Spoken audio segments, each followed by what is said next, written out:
Hi everyone. Today I am reading a book called Emmanuel's Dream, the true story of Emmanuel Ofosu Yeboah. This book was written by Lorianne Thompson and Sean Qualls. So our title says this is a true story. That means this book is non-fiction. It's something that really happened in real life. That means Emmanuel is a real person. So let's read about his life. On the title page, here is a map of Ghana. Ghana is a country in Africa. And here's the capital city, Accra. In Ghana, West Africa, a baby boy was born. 2 bright eyes blinked in the light.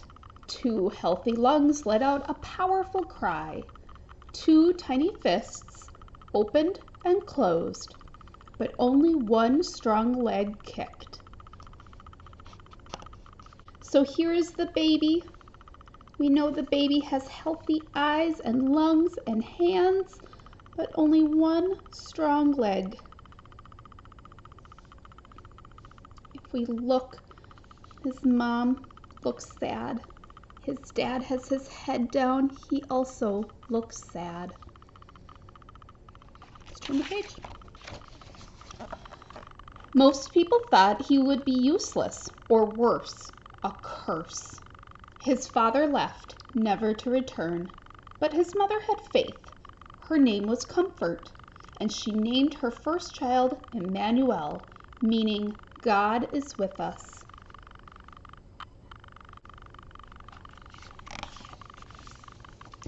As Emmanuel grew, Mama Comfort told him he could have anything, but he would have to get it for himself. He learned to crawl and hop, to fetch water and climb coconut trees. He even shined shoes to earn money.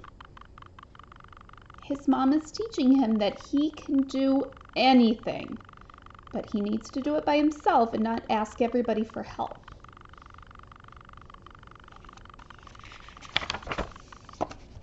Most kids with disabilities couldn't go to school. Still, Emmanuel's mother carried him there until one day she said, "You are too heavy."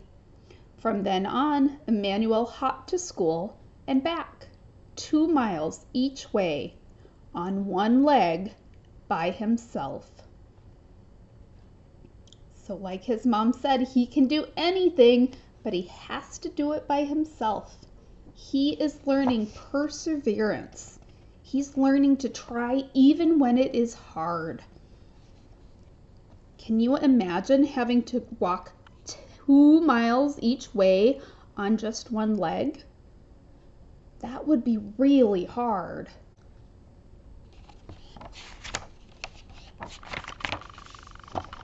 At first, nobody would play with him, so Emmanuel saved his money and bought something none of his classmates had, a brand new soccer ball. Of course he would share it if he could play too. Lunging and spinning on crutches his grandmother had found for him, and kicking the ball with his good left foot, Emmanuel earned their respect. So when he first started at school, he was lonely. No one was playing with him. He found a soccer ball so they could have something to do together. And at the end it says Emmanuel earned their respect. Why do you think they respected him? Again, we see he's using crutches and he's playing soccer. That would be very hard to do with 1 strong leg. Again, he's persevering and trying even when it's hard.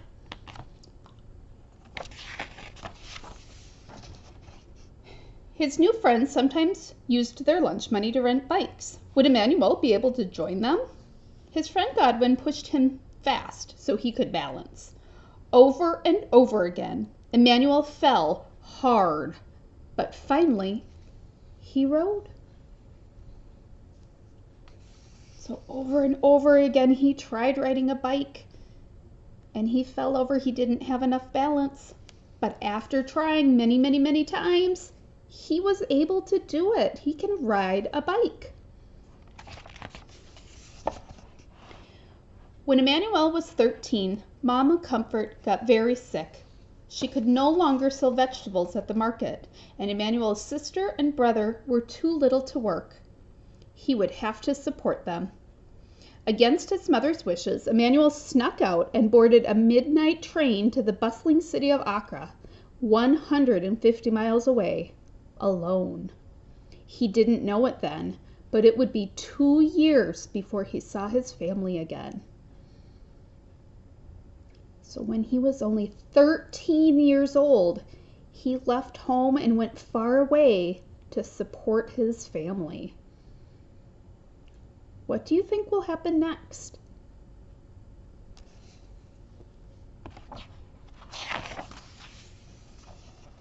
Emmanuel arrived full of hope. There were so many people, but no one would hire him.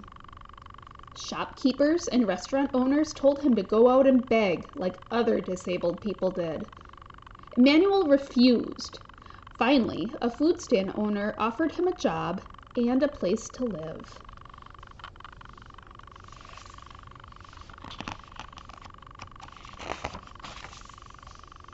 When Emmanuel wasn't serving drinks, he kept busy shining shoes. He earned money and sent it home. One morning, when Emmanuel went to buy shoe shining supplies, the shopkeeper thought he was there to beg and scolded him. Insulted, Emmanuel slammed his money down on the counter. The shopkeeper apologized, but Emmanuel would never forget. Why do you think the shopkeeper thought he was there to beg?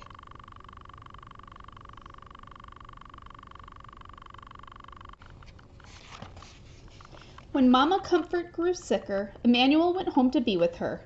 From her bed on Christmas Eve, she told her son, "Be respectful, take care of your family, don't ever beg, and don't give up." By the next morning, Emmanuel's beloved mother was dead. He was heartbroken, but he knew her last words had been a gift. He would honor them by showing everyone that being disabled does not mean being unable. It was a big dream, but Emmanuel had a plan. Here he is thinking about his plan. What do you think his plan is? And do you agree that being disabled does not mean being unable?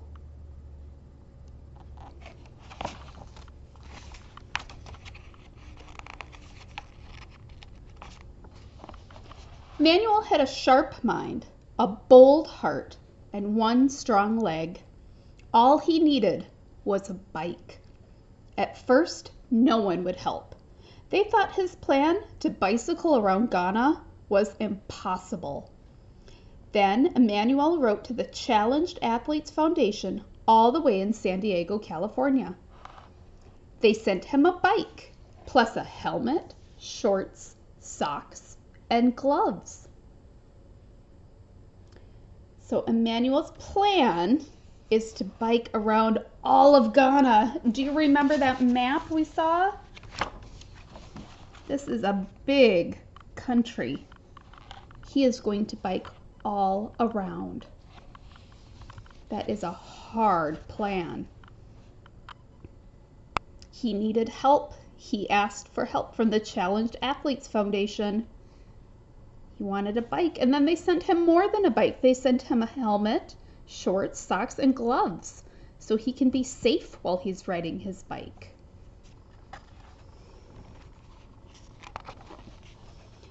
Emmanuel started training for the long ride. He persuaded the king of his region to give him a royal blessing. He went door to door asking for additional support. Finally, he hired a taxi to follow him with drinking water, a camera, and his best friends. Then Emmanuel tied his right leg to the bike's frame, jammed his left foot into a flip-flop attached to the pedal, and rode. So he has a plan. His friends are going to use a camera and videotape him, and he made sure to have some drinking water to stay safe while riding.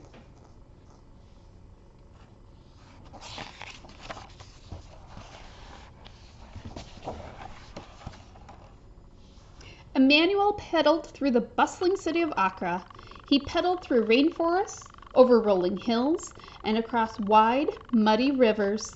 He pedaled past opium forests and plantain farms and through the market city of Kumasi. He pedaled as trucks roared past on the narrow highways and wild animals stalked his thoughts. He pedaled through vast grasslands and into the ancient city of Tamale. He rode up, down, across, and around his country, proudly wearing the colors of its flags on a shirt printed with the word the Poso, or the disabled person. In Africa, in Ghana, his home country, they called disabled people the Poso. That's what his shirt says. And it sounds like he had quite a trip. Can you imagine? He went through rainforests and by rivers and farms and all over Ghana.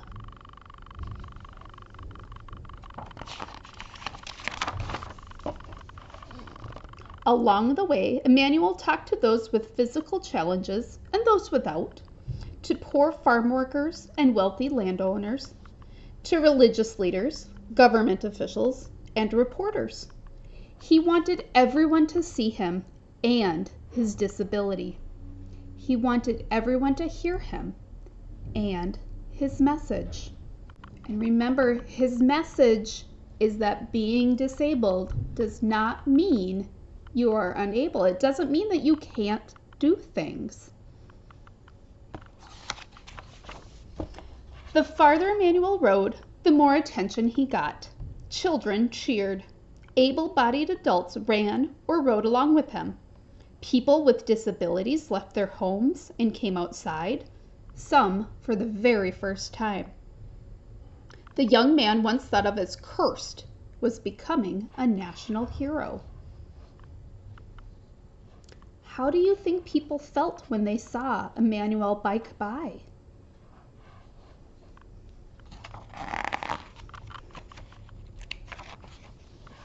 He completed his astounding journey, pedaling south to the sea and back up to Accra, nearly 400 miles in just 10 days. But Emmanuel's success goes even further than that. He proved that one leg is enough to do great things, and one person is enough to change the world. Wow, that is a powerful story. And on this page, there's a quote. In this world, we are not perfect. We can only do our best. That was Emmanuel Ofosu-Yeboah who said that. Do you agree? I think so. I think we're not perfect, but we can do our best. So like Emmanuel, we can persevere and try even though things are hard. Thanks for reading with me today. Bye.